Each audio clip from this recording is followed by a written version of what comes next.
va a haber un aumento de la bilirrubina, pero no, entonces,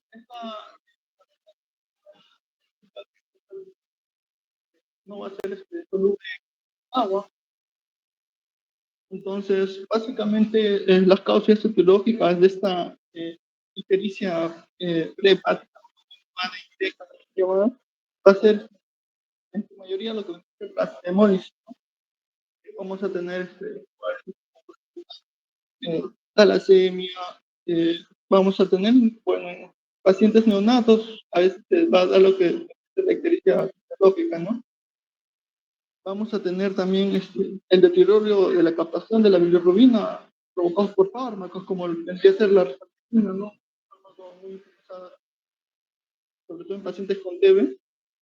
Luego también tenemos ya los propios síndromes hepáticos por falta de enzimas, como debe ser el síndrome de Gilbert o de Nayer, ¿no? Básicamente lo que va a hacer es el aumento de esta bilirrubina no conjugada. Y básicamente lo que queremos, vamos guiando, va a ser lo que es una bilirrubina mixta, por decirlo muchas veces, a esta parte ya viene jugada, que va a ser a nivel hepático, ¿no? Los daños hepatocelulares, ¿no? Entonces, a la cabeza tenemos lo que viene a ser las hepatitis virales también a la cabeza, tenemos entonces las hepatitis infecciosas, hepatitis por toxina, muy interesante, un paciente que tiene mucho paracetamol, se puede ver hepatitis o una injuria hepática, ¿ya? Tenemos hepatitis autoinmune también, recordar una hepatitis en pacientes alcohólicos, caracterizado por lo que vendría a ser una AST o TGO, por lo que conocemos, elevada, ¿no? Entonces vamos a ver esa diferencia, por ejemplo, en la hepatitis viral, donde vamos a ver una TGP el más elevado al TGO versus un paciente alcohólico, donde vamos a tener el TGO más elevado que el TGP. Entonces, en un paciente alcohólico vamos a tener esta relación 2-1. En fármacos, como le mencioné, paracetamol, amirodona, podemos tener otros, como por ejemplo el síndrome de Wilson, hepatopatías grasas no alcohólicas también puede llevar daño a la y por ende un aumento de la bilirrubina. Luego tenemos a lo que vendría a ser eh, las eh, las obstructivas, ¿no? Y las obstructivas ya lo tenemos a dos niveles, una obstructiva intrahepática o una obstructiva posthepática, ¿no? Dentro de la intrahepática, que son mucho más raras, vamos a tener lo que son síndrome de Dewey-Johnson, síndrome de roto, una cirrosis biliar primaria, una sarcoidosis. Recordar también que muchas veces pueden llegar a formar estos granulomas que pueden ser intrahepáticas y pueden hacer lo que vendría a ser una obstrucción, ¿no? Igual parecido a lo que vendría a ser una sarcoidosis. Las más comunes en obstrucción que se ve, pues tenemos a las colecistitis, ¿no? Los carcinomas de ampollas, que ya van a ser obstructivos y va a impedir cualquier de esto. Siguiente, por favor. Y entonces necesitamos quizás ahondar vamos a pedir, ¿no? Como les mencioné, puede ser que venga, que este paciente venga por una furia hepática por fármacos, ¿no? Preguntarle qué medicamento ha tomado durante este año, ya que se ha visto que después de un par de veces de haber consumido paracetamol puede recién mostrarse el daño hepático, la hepatitis con esta de bilirrubina ictericia, ¿no? Bueno, estamos en un país de cumbres, ¿no? Eh, el remedio casero, la medicina de la abuela, ¿no? Entonces, tomado algún producto herbolario, alguna planta, algún producto medicinal, y ver en sus componentes que puede llevar una falla renal, una cura renal, una hepatitis, y obviamente los viajes, ¿no? Bueno, en este caso, el viaje, pues, de viaje en Canadá, ¿no? Pero saber que hay lugares donde puede haber una alta prevalencia de lo que va a ser la hepatitis. Siguiente, por favor. Ya, bueno. Luego de eso también encontramos como el síndrome doloroso abdominal en el paciente en hipocondrio derecho, en este caso cuadrante superior derecho. Muchas veces este dolor está asociado más que todo a la colicistitis, a la colitiasis, pero también, ¿no? Si tenemos un hígado que ya está en el hígado no duele, pero lo que va a doler es la cápsula del mismo. Entonces, cuando empieza a hacer un furia, empieza a dañar o comprimida la cápsula del mismo, es donde este paciente va a cruzar con este dolor. Por eso es compresivo. Vamos a tener, por ejemplo, que en el epigastrio también pensar una pancreatitis muy común también, una pancreatitis con tipo de dolor en el cinturón.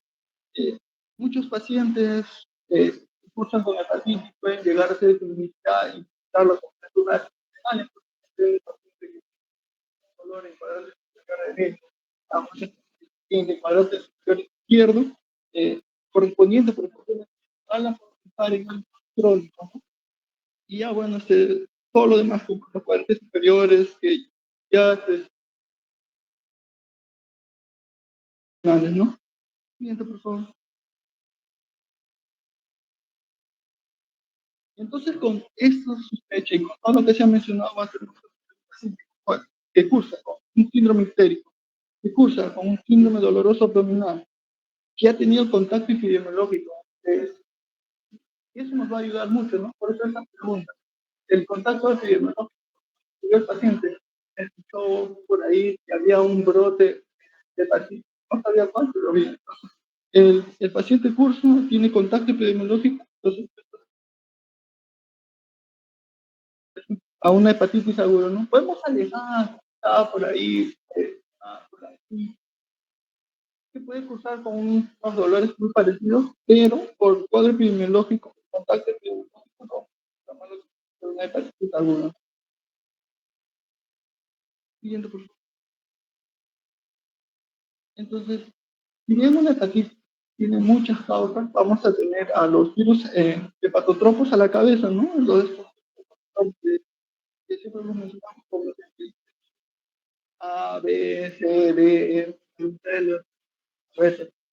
Entonces, cuando voy a empezar a hablar con lo que son los virus que son agudos y los virus que hacen cronicidad. Entonces, empezando por los virus que son agudos, tenemos a dos a la cabeza, ¿no? Uno es muy conocido, que vendría a ser el virus de la hepatitis A, y el otro un poquito menos conocido, un, con un rango más específico de personas, que vendría a ser la hepatitis E. Perdón. Bueno, el virus de la hepatitis A es un virus. Mencionar que este virus es un virus agudo neto, no va a ser cronicidad, pero prácticamente para nada. Es, por no decir que no hace publicidad, eh, este virus tiene como contacto eh, de calor, por eso decimos que es más común que este contagio lo tengamos entre niños, ¿no? Niños, entonces, niños que vamos a tener. Muchas veces no vamos a pensar incluso que sea una hepatitis o niños, muchas veces, más del 80% de veces, los niños no van a pensar con lo que entonces el niño va a venir con una astenia, con una anorexia, con una fiebre. Y ahí, por ahí, ¿no? Lo que nos lleva un dolor en cuarto derecho, que nos, este, que nos acerca a lo que pero muchas veces no tiene excusa con el delito.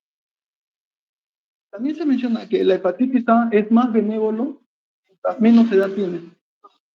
Yo tengo menos edad, mientras más voy subiendo, eh, te causa un mal pronóstico. En este caso, este paciente ya tenía unos 20 años, ya por eso ya desarrolló un poquito más la ictericia, a diferencia de que niños entonces, como eso, más común niños y jóvenes, es agudo, como les mencionaba, y tenemos profilaxia para este virus, ¿no? La profilaxia va a ser una vacuna que se da mayormente a niños mayor a un año para como profilaxia. Mencionar también que al ser un virus agudo, solo vamos a poder detectar su antígeno IgM, ¿no? Antígeno de cápsula de IgM. Si nosotros vemos y detectamos, viene un paciente y este paciente, por la razón, te pide un antígeno IgG, significa que este paciente ya está curado. Este no pudo ser. El otro virus agudo que tenemos es el virus de la hepatitis E. El virus de la hepatitis E es importante porque si bien se da en jóvenes y también tiene un contagio fecal oral, se dice acordamos, ¿no? E de embarazada. Entonces, esa población más vulnerable, como son las embarazadas, van a llegar a tener este virus. Es importante conocer el virus de la hepatitis C porque se puede llegar a hacer lo que es una falla hepática fulminante, una falla hepática. Luego les voy a mencionar que es una falla hepática. Y básicamente eso, ¿no? También es agudo, contagio fecal oral, no tenemos profilaxis para esto, y la población vulnerable, la que tenemos que siempre ver es una paciente embarazada. Luego tenemos a los que los virus que llegan a ser toxinas, como B, C, y bueno, digamos que nunca está feliz. Entonces, empezando por el B, interesante porque el B es el único virus que tiene este ADN. Todos los otros mencionados van a contar como carga viral al ARN.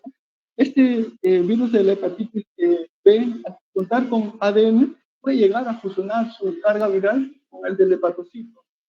Entonces, eh, muchas veces a esos pacientes nunca se van a curar, no van a tener la carga viral como que controlada, por así decirlo, ¿no? Ya, y el contagio lo vamos a tener que puede ser parenteral, mayormente sexual, y también es una vertical madre-hijo, ¿no? Como les mencioné, va a infectar a los hepatocitos, tenemos, sí tenemos vacuna eh, para este virus, recordemos que son 3 dosis y tiene que pasar más de 1000 UI para decir que estamos inmunizados contra este virus, ¿no?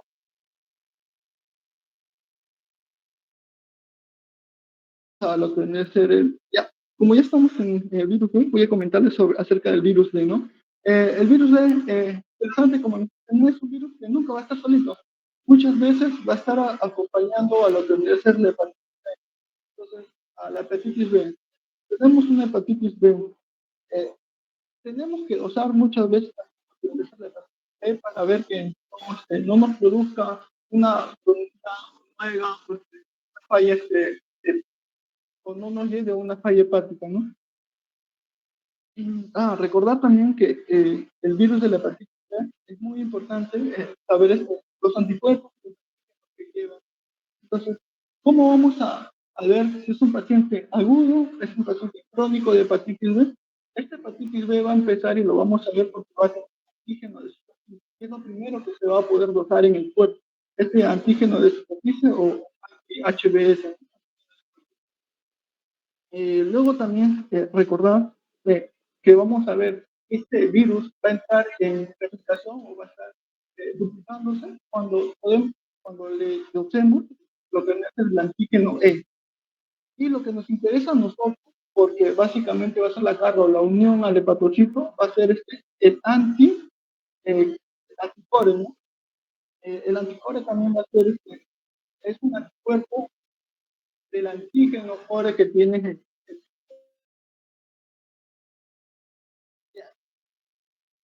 entonces, y por último tenemos al virus de la hepatitis C, importante porque este es un virus que muchas veces es silencioso, que no nos causa alguna complicación alguna, si causa alguna complicación, pues va a ser mínima. Entonces, ¿cuándo lo vamos a ver? ¿Cuándo lo vamos a usar? Cuando este virus ya sea crónico. Si bien es cierto, el B y el C hacen por frecuencia en la epidemiología peruana tenemos más pacientes con hepatitis B, porque tenemos más pacientes con hepatitis B crónica que hepatitis C, pero la hepatitis C, de por sí, más del 60% de pacientes quieren hacer cronicidad. Entonces, este es un virus ARN, y es muy volátil, muy cambiante, por eso no se tiene una vacuna contra este. Como les mencioné en el anterior, este también es parenteral, puedes contagiarse por vía sexual, pero más que todo, este tipo de la hepatitis C lo tenemos por contagio por eh, en pacientes drogadictos. Disculpen. Eso va a ser nuestro paciente es más común, pacientes que han tenido alguna transfusión, los pacientes drogadictos, ¿no? Que usan lo que ven drogas endovenosas, la transfusión ha activado y vamos a también tener estos pacientes actuales. Importante también que este también se puede pasar de Madrid con un cantante, y a diferencia de la, como les comenté, que era un poquito más agresivo en adultos, al contrario, es mucho más agresivo y menos edad tengan los pacientes. Entonces, si tengo una madre que cursa con el paciente y le pasa la carga viral a su primo, como les mencioné, la importancia de este por la causa de la cronicidad. También podemos pedirle serología para determinar lo que es la carga de esto, pero más que todo es PCR en este caso.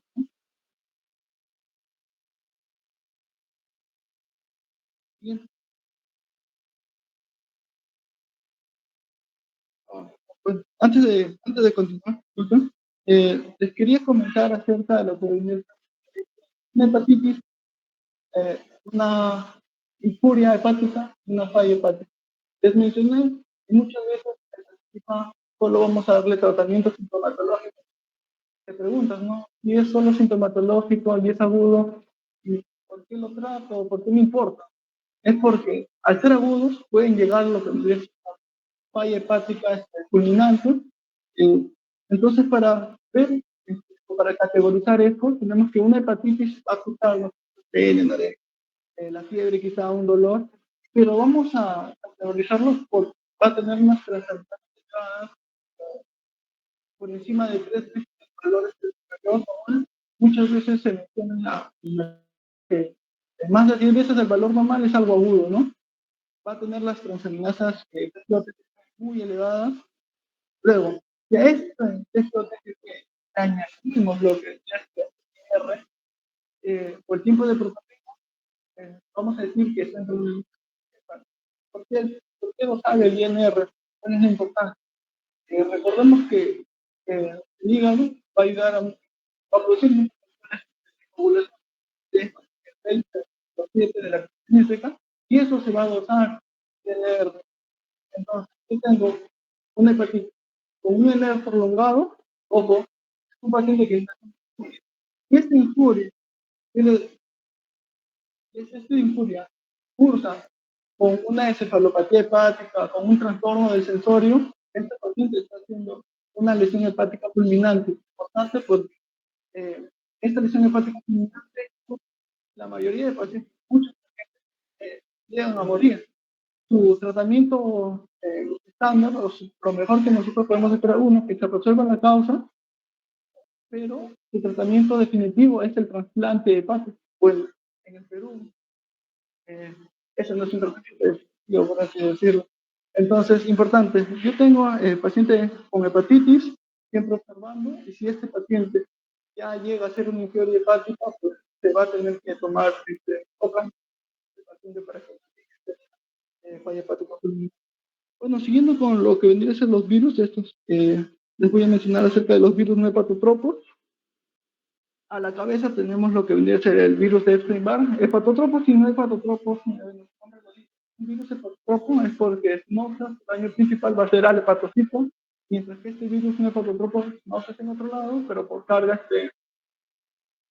inmunizan, van a ir y van a hacer daño a los inmunes. A la cabeza tenemos el virus de Epstein-Barr, el herpes también y el citomegalovirus, ¿no? Los más comunes, Epstein-Barr y citomegalovirus en nuestro medio. Y luego, bueno, tenemos otros, ¿no? Rubiola, virus, ángel, incluso tenemos, llegamos a bacterias que pueden llegar a ser un por favor. Bueno, Siguiente diapositiva, por favor. Bueno, en cuanto al plan de trabajo, tenemos que se va a pedir un examen de orina. Bueno, en el examen de orina, ante la sospecha de una hepatitis viral aguda, sería importante verificar la presencia de bilirrubina. Este va a ser un pigmento amarillo que se va a producir por la descomposición de los glóbulos rojos en el hígado. En condiciones normales se elimina del cuerpo a través de la bilis, pero en casos de ser excretada en la orina. La presencia de este en la orina se va a conocer como la bilirrubinuria y este puede indicar una disfunción hepática, ¿no? Que es muy común en la hepatitis viral aguda. Luego un hemograma completo, específicamente para ver los valores de la hemoglobina, las plaquetas y los leucocitos, ¿no? Ante una detección de anemia, la hepatitis viral puede causar anemia, ya sea por la propia infección viral o como consecuencia de la destrucción de los glóbulos rojos. Un hemograma completo puede revelar niveles bajos de hemoglobina y hematocrito, los cuales van a ser indicativos de anemia. En cuanto a la evaluación de recuento de plaquetas, la hepatitis viral aguda puede afectar la función plaquetaria y causar trombocitopenia. Y la evaluación del recuento de plaquetas en el hemograma puede ayudar a detectar este problema, ¿no? Lo cual es importante para evaluar el riesgo de sangrado en el paciente. Finalmente, los leucocitos, o para ver si es que existe leucocitosis o leucopenia, la inflamación asociada con la hepatitis viral aguda va a poder afectar el recuento de glóbulos blancos en la sangre, lo que puede manifestarse como leucocitosis, que es el aumento de este, o leucopenia, ¿no? Que es la disminución. Estos cambios en el hemograma pueden ser indicativos de la respuesta inmune del cuerpo a la infección viral. Luego tenemos el perfil de coagulación. Como sabemos, la disfunción hepática puede provocar una disminución en la producción de factores de coagulación, lo que puede resultar en un aumento del tiempo de sangrado y un riesgo elevado de hemorragia.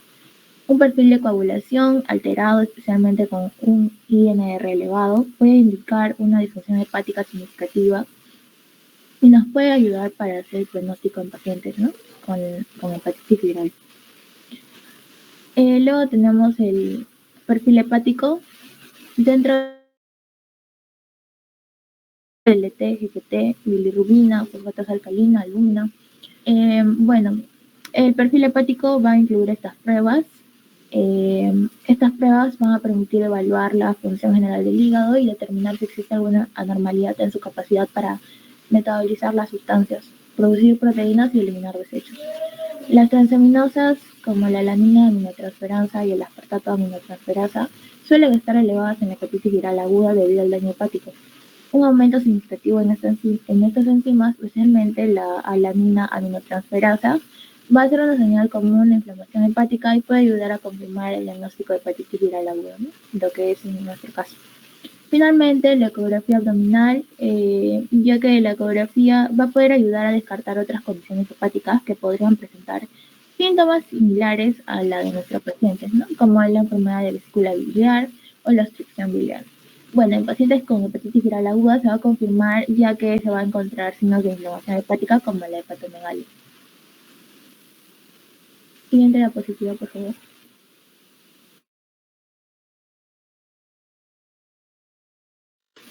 Luego tenemos el estudio etológico, los anticuerpos frente a la hepatitis A, B y C.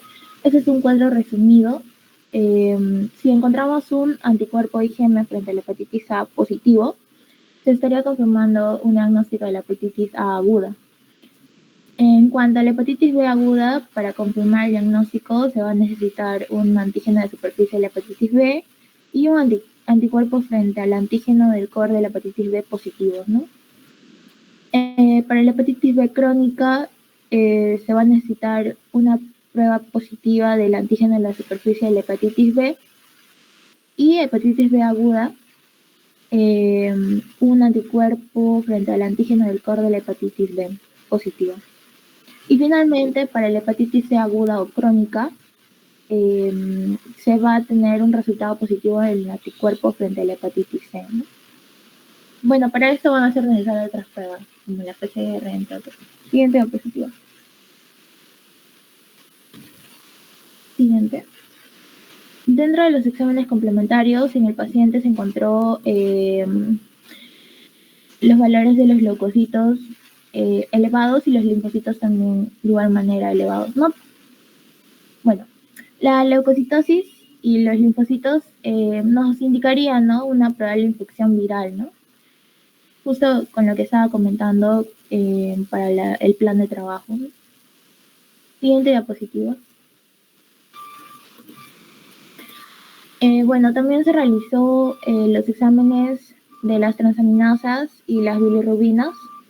Acá en el caso del paciente se encontró el ALT, AST, GGT y la fosfatasa alcalina elevados, lo que nos estaría confirmando un daño hepático debido a la infección viral. De igual manera, la bilirrubina indirecta y directa y la bilirrubina total. En cuanto a la ecografía abdominal, en el tema del paciente, se encontró una alteración difusa de la ecogenicidad con brillo acentuado en las tríadas portales, un diferente grado de hepatomegalia homogénea y engrosamiento de la pared vesicular con contenido de barro biliar. Resaltantes del corte longitudinal de hipocondrio derecho se encontró esteatosis, y en el corte longitudinal de hipocondrio derecho también se confirmó una hepatomegalia, ¿no?, longitudinal de unos 18 centímetros. Y bueno, en los marcadores serológicos, ya para confirmar la sospecha diagnóstica, el IgM del anticuerpo para el virus de la hepatitis viral aguda, bueno, del cuerpo de la hepatitis viral aguda se encontró positivo, y en el de la B y de la C del IgG se encontró negativo. Siguiente diapositiva.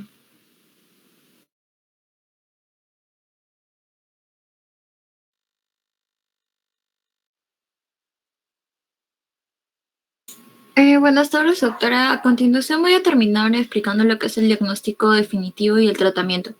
Siguiente, por favor. Bueno, en un principio se sospechaba de una hepatitis viral aguda, ¿no?, lo cual estaba compuesta por 3 síndromes principalmente.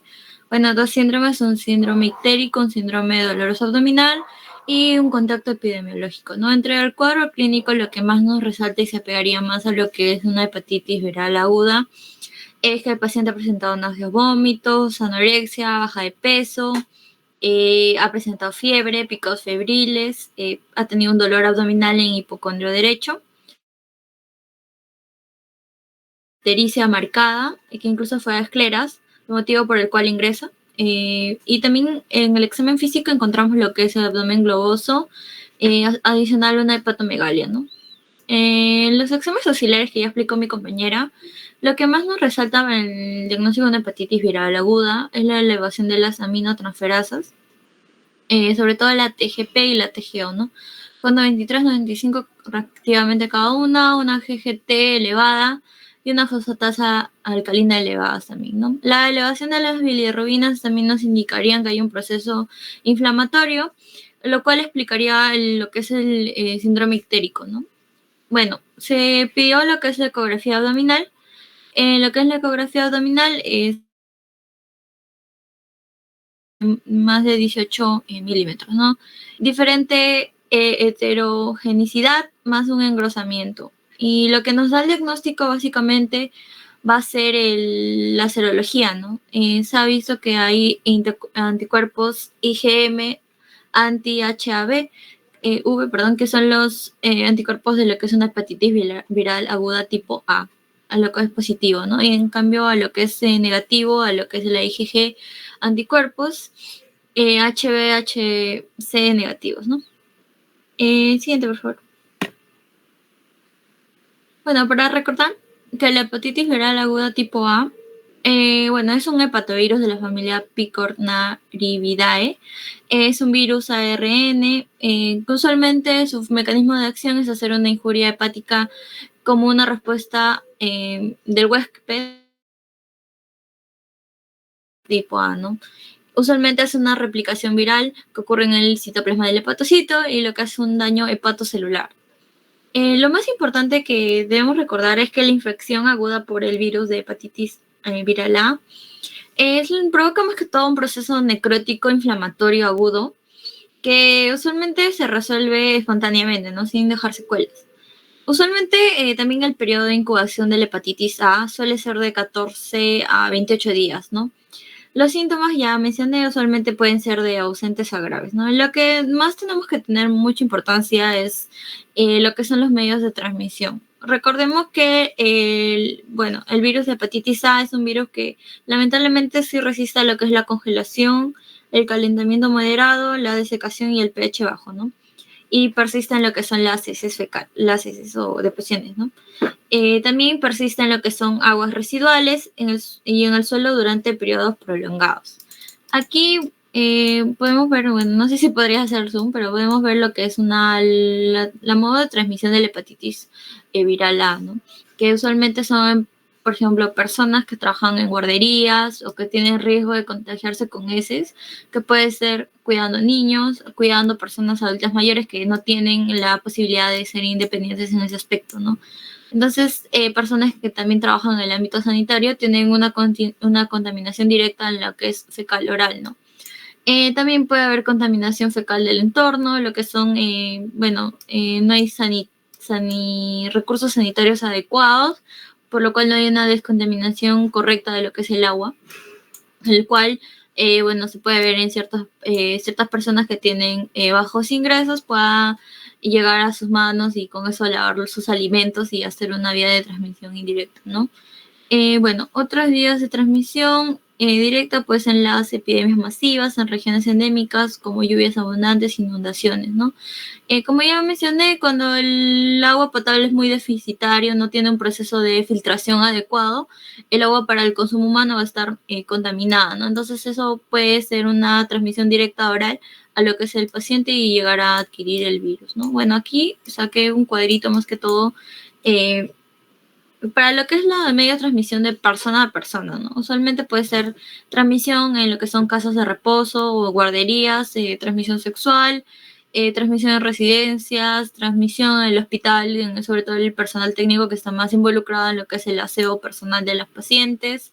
Y ya mencioné lo que es el contacto con lo que es comida o aguas contaminadas, ¿no? Que puede ser por mala higiene, puede ser por mala higiene de lo que es la entidad sanitaria, ¿no? Y transfusiones sanguíneas también y el uso ilícito de drogas, ¿no? Usualmente es más transmisible este virus por lo que es la ruta fecal oral y el consumo humano, ¿no?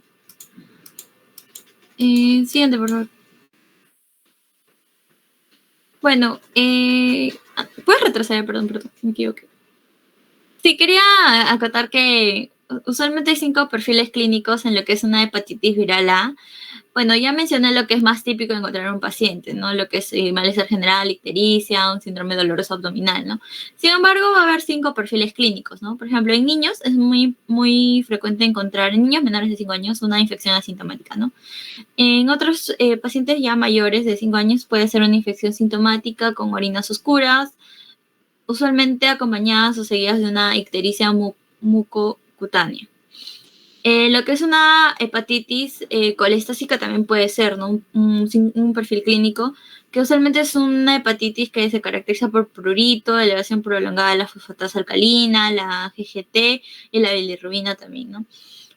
Algunos pacientes van a tener recaída por infección por hepatitis A, ¿no? Que usualmente se manifiesta porque los marcadores clínicos, bioquímicos y virológicos de la hepatitis A aguda usualmente reaparecen, ¿no? Tras una resolución inicial. Esto se le llama lo que es la recaída, forma de recaída o la bifásica en 15% de los pacientes que se dan, ¿no? Y el peor de los casos es que el paciente pueda estar en una hepatitis fulminante, ¿no? Que es la que se puede resolver de forma espontánea, pero lamentablemente es tan fulminante que comienza a tener un daño orgánico en lo que es el hígado y necesitan los pacientes un trasplante hepático, ¿no? Lo que llamamos una insuficiencia hepática aguda, ¿no? Que no es muy común, pero se puede dar hasta un 0,5% de los pacientes, ¿no? Bueno, eso quería ver. Ahora sí puedes pasar, por favor.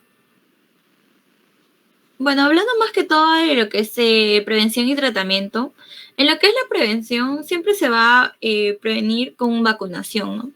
una vacunación preventiva, sobre todo en personas en contacto con infectados, niños, hombres con vida sexual, que usualmente es homosexual, que usan lo que es la vía anal, ¿no? Es un contacto de riesgo, estos pacientes deben vacunarse. Niños, en niños usualmente se da su primera dosis 13 años y se refuerza a los, 13 meses, está mal escrito ahí, y el refuerzo a los 19 meses. Se ha visto pacientes que se puede hacer una inmunoprofilaxis pasiva, que se refiere a una profilaxis pasiva pre y post exposición mediante la inmunoglobulina, ¿no? Se trata de una inmunoglobulina humana fabricada por fraccionamiento de muestras de plasma humana, ¿no? Son eficaces para una profilaxis a lo que es un corto, un mediano plazo antes y después de la exposición frente a la infección por este virus. La profilaxis usualmente es intramuscular. Se usa durante un periodo de 12 a 20 semanas en dosis de 0,2 a 0,02 a 0,06 mililitros por kilogramo de peso. La profilaxis post-exposición usualmente se hace en horas posteriores a la inyección y tiene una eficacia del 80 al 90%, ¿no? Cuando se administra no más tarde del 14 días tras la exposición, ¿no? Bueno, ¿en qué pacientes se puede dar esta inmunoprofilaxis? Casi la mayoría que sean mayores de 40 años que hayan tenido una pre y post exposición, porque son los pacientes que ya comienzan a presentar comorbilidades y tienen más riesgo de hacer una insuficiencia hepática, ¿no? O algún daño hepático. Pacientes inmunocomprometidos, como puede ser paciente de HIV, paciente con diabetes mellitus 2, pacientes con enfermedades inmunológicas o reumatológicas, ¿no? Pacientes con enfermedades hepáticas crónicas, sí es muy importante hacer lo que es la inmunoprofilaxis pasiva.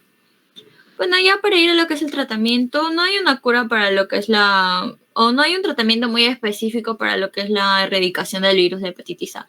Lo que hay es un tratamiento que mantenga un adecuado estado de nutrición e hidratación en nuestro paciente, ¿no? Entonces tenemos 3 puntos importantes, que el primer punto es que nuestro paciente esté en reposo, ¿no? Que tenga una limitación física en la fase aguda y posterior a ella, que el paciente no haga ejercicios extenuantes, no se arriesgue a cometer acciones que puedan agravar la enfermedad, ¿no? Porque es una infección al final de todo y el paciente tiene que hacer un reposo. Bueno, el paciente es muy importante que tenga abstención de alcohol si es un paciente que consume alcohol regularmente por el periodo de 1 año, incluso 1 año y medio, ¿no? Segundo, que el paciente tenga una dieta y un tratamiento con líquidos, ¿no? Usualmente se da una dieta según demanda, usualmente son 2.000 kilocalorías por día, más una hidratación por vía oral. ¿Se puede dar hidratación endovenosa? Sí, pero usualmente se prefiere lo que es la hidratación por vía oral. Si el paciente tiene algún problema como una alteración del sensorio o tiene algunos problemas motores, no acepta lo que es una vía oral o no puede recibir lo que es vía oral, usualmente se opta por una sonda nasogástrica. Y por último, el paciente tras su periodo agudo, se prefiere que en casa se dé medidas higiénicas, ¿no? Como el paciente que está expuesto, se tenga que lavar los utensilios con los cuales come, las sábanas, que utilice el baño preferentemente solo por el paciente, que la persona que sea responsable de él también tenga las medidas higiénicas como lo que es lavado de manos, lo cual es muy importante para lo que es la prevención. Bueno, eso sería casi todo lo que podríamos decir sobre el tratamiento de hepatitis viral. Bueno, es que es una imagen que nos hace reflexionar, que si nos ponemos amarillos probablemente nos dé hepatitis, ¿no? Bien, chicos. Bueno, muchas gracias por la presentación. Ha sido bastante completa. Lo único, recomendarles que traten en lo posible de cada vez ir disminuyendo, sintetizar su información es importante. Una presentación de 1 hora es mucho. Incluso en los grandes eventos científicos, lo que nos dan para presentar un tema máximo es 20 minutos. Imagínense resumir en 20 minutos un tema, metaanálisis sistémicos y tanta información. Entonces, yo les recomiendo para la próxima, como les mencioné, 10 diapositivas máximo, bastante imagen, desglosar cada diapositiva de lo máximo que puedan, siempre ir a lo principal, a lo que vaya a quedar para el manejo final. No ser repetitivos, eso sí se les recomiendo, no ser repetitivos, parece que hacer un trabajo en equipo, ¿no? Entonces hay que revisar siempre las diapositivas antes de presentarlas en general. Pero la información que han dado es muy valiosa, los felicito por eso. Y solo preguntarles, en nuestra realidad, ¿cuál es la infección viral más frecuente? Hablaron de virus hepatotropos. Quisiera saber cuál es la más frecuente y qué exámenes solicitarían en un paciente que ingresa con una sospecha de, por ejemplo, una insuficiencia hepática, una falla hepática aguda, por ejemplo. ¿Cuál es la primera sospecha?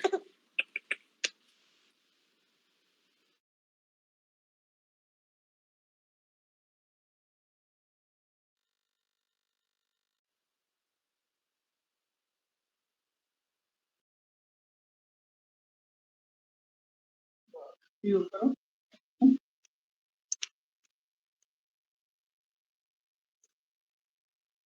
Buenas tardes.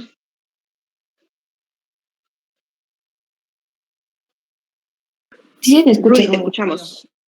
Ya sí, bueno. No, lo más común entre los agudos.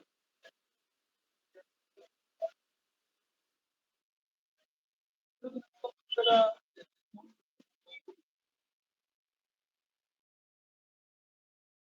Escucha entrecortado, Rudy. ¿se me escucha mejor ahora? Sí. Ya, sí, como se lo mencionó, bueno, dentro de los agudos, lo más común es la hepatitis a la cabeza, y luego, dentro de los que hacen cronicidad, es la hepatitis B. Es mucho más frecuente que la hepatitis C. Luego, para ver si es una lesión hepática, como les mencioné, a la cabeza para toda hepatitis vamos a tener las transaminasas arriba, ¿no? Porque va a haber una noxa que dañe el hígado. Si estas transaminasas se le añade un INR mayor de 1.5, se le considera una injuria hepática, pero si esta injuria se le añade un trastorno del sensorio, una encefalopatía hepática, ya vamos a ver que este paciente está cursando con lo que debe ser una lesión hepática fulminante, una lesión hepática aguda, ¿no? De muy mal pronóstico. Así es. Entonces, si te llega un paciente con estas características de una insuficiencia hepática aguda, ¿qué exámenes solicitarías en primer lugar dentro de las posibilidades etiológicas?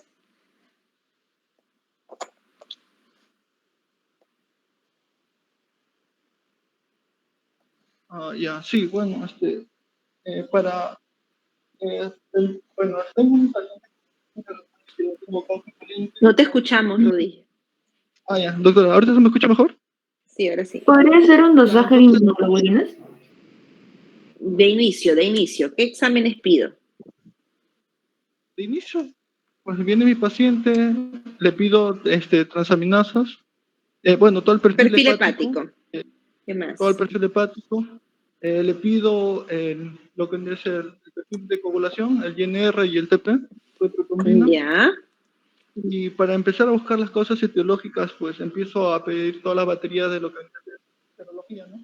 Serología para los más comunes que vendría a ser A, B y C. Luego de eso pido lo que es para las causas inmunitarias, que también son ciertamente más comunes, ANA y antiglolizo, si no me equivoco. Y luego veo otras posibles causas, si es farmacológico, ¿no?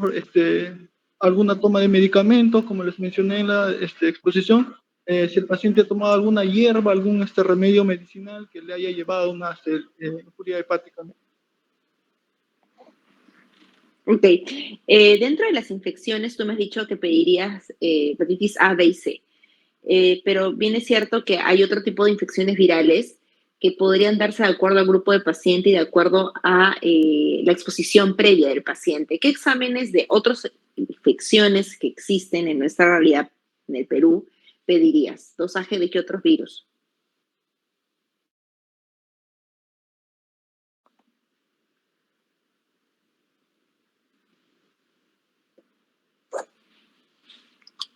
Ustedes lo mencionaron en sus diapositivas. Sí, doctora. Bueno, principalmente la causa de estos de estos virus que dañan el hígado, los no hepatotropos, va a ser porque vamos a cursar con una inmunodeficiencia, ¿no? Muchas veces van a ser en pacientes inmunocomprometidos con HIV, y los más comunes y los que tenemos en la cabeza son virus del herpes y citomegalovirus, en nuestro medio. ¿Cuál? ¿Podrías repetir? El citomegalovirus, si no me equivoco, y los virus del herpes. Ajá. ¿Qué significa TORCH?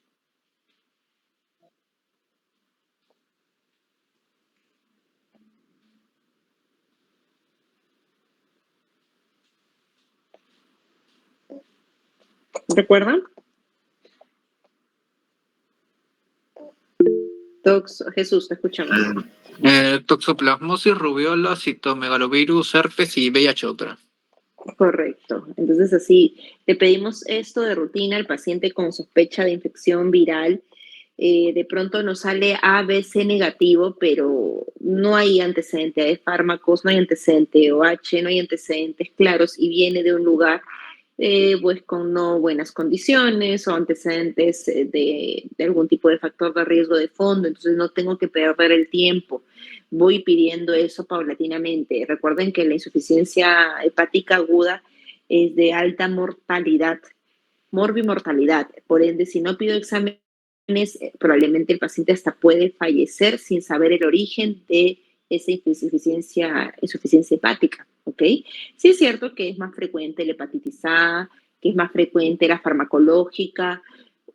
¿Por qué fármaco? ¿Recuerdan qué fármaco es el más frecuente que genera toxicidad hepática?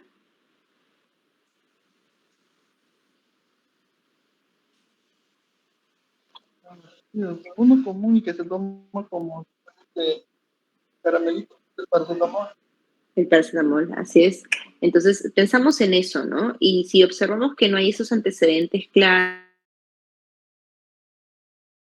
abandonado, no tiene familia, arrasamos con todos esos perfiles. Le pedimos serología hepatitis A, B, C, todos los otros virus hepatotropos y terminamos al final con autoinmunidad. No es lo más frecuente en nuestra realidad, así que de inicio, si no lo tiene el hospital, yo no pelearía por ese examen, pero si lo tiene, claramente pido todo, ¿no? Igual imágenes, recordar que si hay un problema crónico en este paciente, la imagen nos va a ayudar mucho en ver las características del hígado, del vaso, ¿no? Si hay esplenomegalia, si hay hipertensión portal, un ecodoppler, ¿no? Todo eso nos va a sumar. Pero en frecuencia, si nosotros pedimos una serología, vamos a poder obtener grandes resultados y con ello darle el soporte. Porque ¿existe algún tratamiento para la hepatitis A? ¿Algún fármaco que resuelva esta situación? No, doctora, en realidad lo que se da es una inmunoglobulina, ¿no? Claro. Pero es una profilaxis pasiva, pero en realidad no hay como un fármaco que modifique el curso de lo que es la hepatitis A.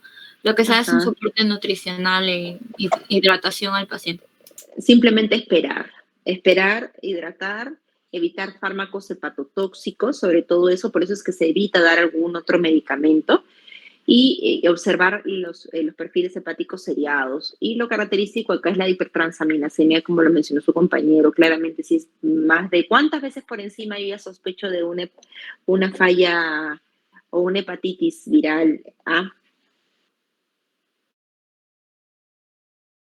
¿Recuerdan las transaminasas? ¿Cuánto tienen que estar elevados para sospechar en una hepatitis en general viral?